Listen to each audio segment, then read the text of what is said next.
existe une discrimination vis-à-vis de l'âge.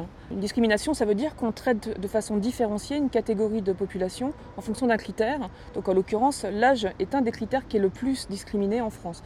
La discrimination qui est la plus forte, c'est celle qui a lieu au moment de l'embauche. On a des études avec des testings qui montrent qu'on a 3 à 4 fois moins de chances d'être recruté quand on a 50 ans plutôt que 28 ou 30 ans. Donc la discrimination à l'embauche, elle est très nette. Ça n'empêche pas qu'il y ait des embauches, mais elles ne sont pas forcément dans toutes les catégories d'entreprises, plutôt dans des plus petites et plutôt sur des postes moins exposés au commercial par exemple, donc des postes assez précisément délimités. Du point de vue de la progression professionnelle, il y a effectivement un impact de l'âge. Par exemple, l'entreprise peut avoir dans l'idée qu'on progresse sur tel et tel type de poste entre 30 et 35 ans, puis sur d'autres types de postes entre 35 et 40.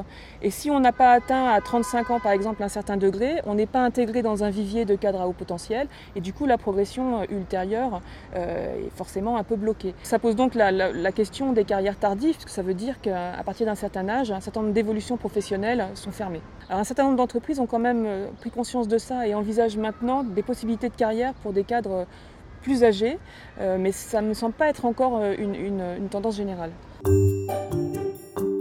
On a probablement des a priori sur les capacités et les performances des seniors en emploi. Alors je parle d'a priori parce que ça n'est pas du tout ce que les études ergonomiques montrent. On montre au contraire qu'il n'y a pas de différence dans les performances au travail entre des jeunes et des seniors.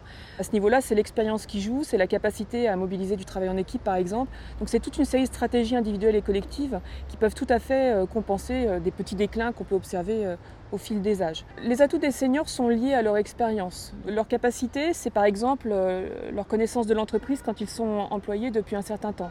C'est leur capacité à être plus pondérés sur un certain nombre de situations, à prendre plus d'informations quand ils doivent traiter une décision difficile. C'est leur capacité aussi à savoir exactement à qui ils peuvent s'adresser quand ils ont besoin d'un contact, d'une information pour anticiper. C'est ça l'avantage spécifique des seniors. En France, la façon de voir les seniors a été très marquée par l'existence des dispositifs de pré-retraite. Donc le réajustement des a priori des entreprises, le réajustement des pratiques de gestion est commencé, mais il doit se poursuivre. Et en particulier, tout ce qui concerne les préjugés, ça doit être absolument retravaillé en entreprise.